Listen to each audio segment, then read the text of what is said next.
عجائب القرآن میں ہے کہ حضرت سیدنا آدم علیہ السلام کے دنیا میں تشریف لانے کے بعد اللہ رب العزت نے انہیں شمشاد نامی درخت کی مضبوط لکڑی سے بنا ہوا اور سونے کا کام کیا ہوا 3 گز لمبا اور 2 گز چوڑا ایک انوکھا صندوق عطا فرمایا، جو کہ منتقل ہوتا ہوا حضرت سیدنا موسیٰ علیہ السلام تک پہنچا۔ روح البیان میں ہے کہ اس صندوق کو تابوت سکینہ کہا جاتا ہے۔ صندوق میں کیا کیا تھا؟ حضرت سیدنا آدم علیہ السلام کو جب صندوق ملا تو اس میں تمام انبیاء کرام اور ان کے مکانات کی تصاویر تھی۔ سید الانبیاء حضرت محمد مصطفیٰ صلی اللہ علیہ وآلہ وسلم اور آپ کے مقدس مکان کی تصویر ایک سرخ یاقوت میں تھی۔ اس تصویر میں آپ صلی اللہ علیہ وآلہ وسلم نماز کی کیفیت میں تھے، جبکہ آس پاس صحابہ کرام بھی موجود تھے۔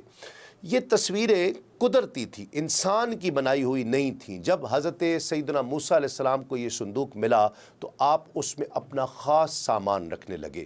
اس کے علاوہ صندوق میں توریت شریف کی تختیوں کے ٹکڑے، جنتی لاٹھی، حضرت سیدنا موسیٰ علیہ السلام کا لباس، حضرت سیدنا ہارون علیہ السلام کا عمامہ، ان کی لاٹھی، حضرت سیدنا سلیمان علیہ السلام کی انگوٹھی اور بنی اسرائیل پر نازل ہونے والا من بھی موجود تھا۔ عجائب القرآن میں ہے کہ حضرت موسیٰ علیہ السلام جنگ میں اس صندوق کو آگے رکھا کرتے تھے۔ اس سے بنی اسرائیل کو سکون نصیب ہوتا تھا۔ بنی اسرائیل کو جب کوئی مشکل پیش آتی تو وہ اس صندوق کو سامنے رکھ کر دعا کیا کرتے تھے، دشمنوں کے مقابلے میں اس کی برکت سے فتح پاتے تھے۔ جب آپس میں اختلاف ہوتا تو صندوق سے فیصلہ کروایا کرتے، صندوق سے فیصلے کی آواز آیا کرتی تھی، بلائیں اور آفات صندوق کی برکت سے ٹل جایا کرتی تھی۔ جب بنی اسرائیل اللہ رب العزت کی بہت زیادہ نافرمانی کرنے لگے تو ان پر یہ غضب ہوا کہ قوم عمالقہ کے بہت بڑے لشکر نے حملہ کر کے ان کی بستیاں تباہ کر ڈالیں اور یہ انوکھا صندوق بھی اٹھا کر لے گئے۔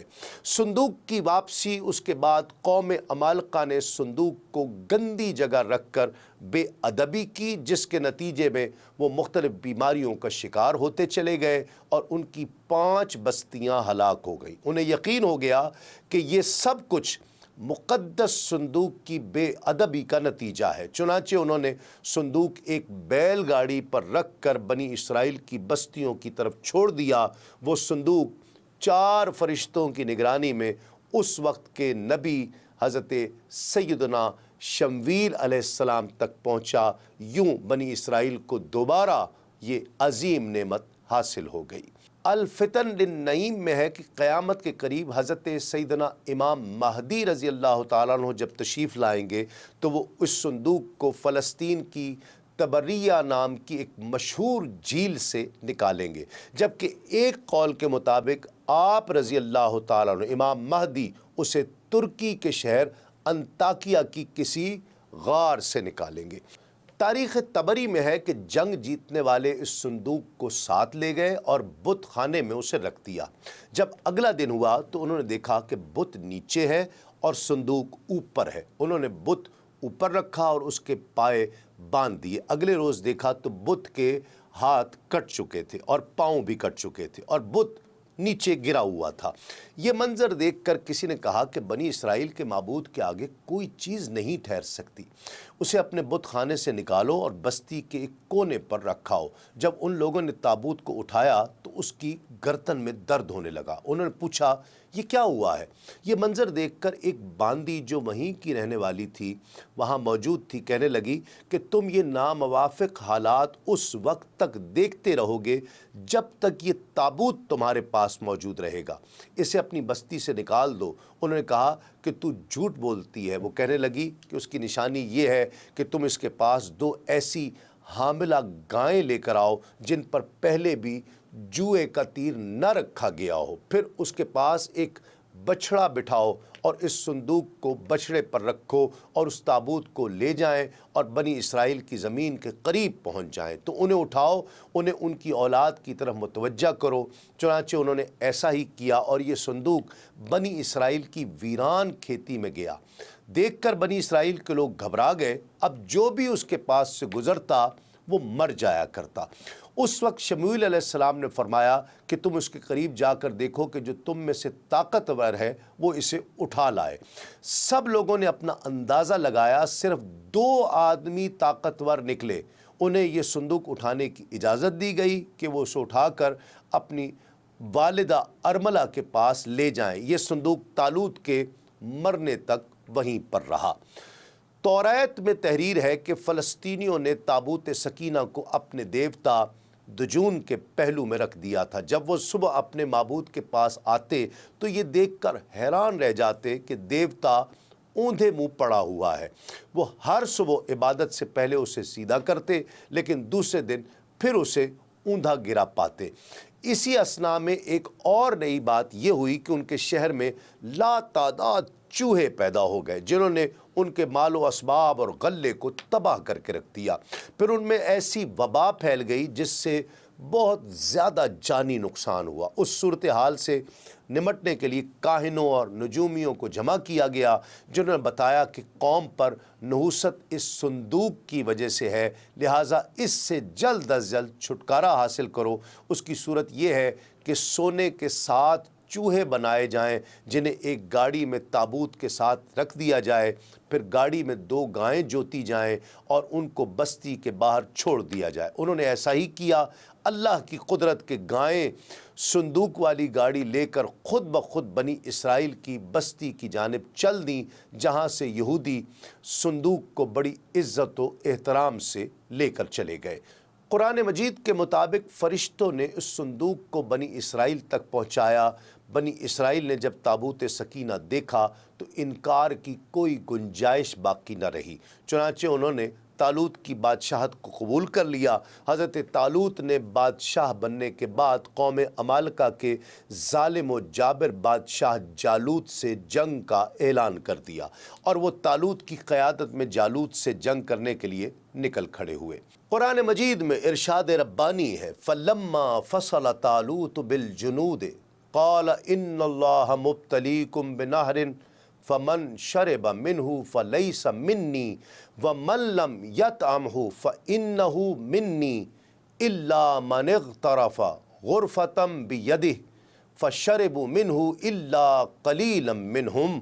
جب طالوت لشکروں کو لے کر نکلا تو کہا، سنو، اللہ تمہیں ایک نہر سے آزمانے والا ہے، جس نے اس میں سے پانی پیا وہ میرا نہیں، اور جو اسے نہ چکھے وہ میرا ہے۔ ہاں، یہ اور بات ہے کہ شدت تشنہ لبی سے ایک چلو بھر پی لے، لیکن سوائے چند کے ان میں سب نے پیا۔ حافظ ابن کثیر اور امام خازن لکھتے ہیں کہ طالوت اپنے لشکر کو لے کر بیت المقدس سے روانہ ہوا۔ چونکہ بنی اسرائیل کا یہ سفر جہاد سخت گرمی میں تھا، لہٰذا جب گرمی کی وجہ سے ان مجاہدین کو سخت پیاس لگی تو طالوت نے انہیں خبر دی کہ ان قریب ایک نہر آئے گی، مگر یہ تمہارے امتحان کا وقت ہے، اس میں سے پانی نہ پینا۔ طالوت یہ سب کچھ حضرت شموئیل علیہ السلام کی وحی کی بنا پر کہہ رہے تھے، چنانچہ کہا کہ اس نہر سے پیٹ بھر کر پانی نہ پینا، کیونکہ جو اس نہر سے زیادہ پانی پیے گا وہ میری جماعت میں نہیں رہے گا، کیونکہ یہ ان کے لیے امتحان مقرر فرمایا گیا تھا کہ شدید پیاس کے وقت جو حکم کی تعمیل پر ثابت قدم رہے گا وہ آئندہ بھی ثابت قدم رہے گا اور سختیوں کا مقابلہ کر سکے گا، اور جو اس وقت اپنی خواہش سے مغلوب ہو کر نافرمانی کرے گا وہ آئندہ کی سختیوں کو کیسے برداشت کرے گا۔ صرف چلو بھر چند گھونٹ پی لینے کی اجازت تھی، سیر ہو کر پینا منع تھا۔ پھر جب وہ نہر آ گئی تو لوگوں کی اکثریت امتحان میں ناکام ہو گئی اور انہوں نے جی بھر کر پانی پیا۔ صرف 313 افراد ثابت قدم رہے۔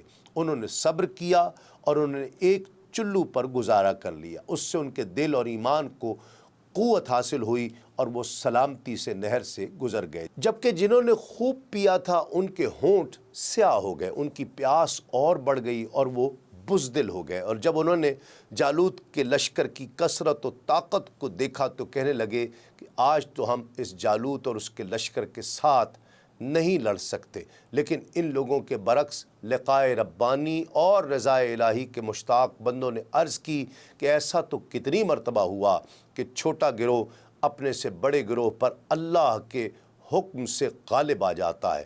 اللہ تو صبر کرنے والوں کے ساتھ ہے۔ مفسرین لکھتے ہیں کہ یہ نہر اردن اور فلسطین کے درمیان واقع ہے اور پانی نہ پینے والوں کی تعداد 313 تھی، جو اصحاب بدر کی بھی تعداد ہے۔ جب یہ لشکر نہر پار کر گیا تو طالوت اور اسرائیل کے لوگ جمع ہو کر ایلا کی وادی میں خیمہ زن ہوئے، جبکہ جالوت، جس کا توریت میں جاتی جولیت نام ہے، دونوں افواج آمنے سامنے پہاڑیوں پر تعینات تھی۔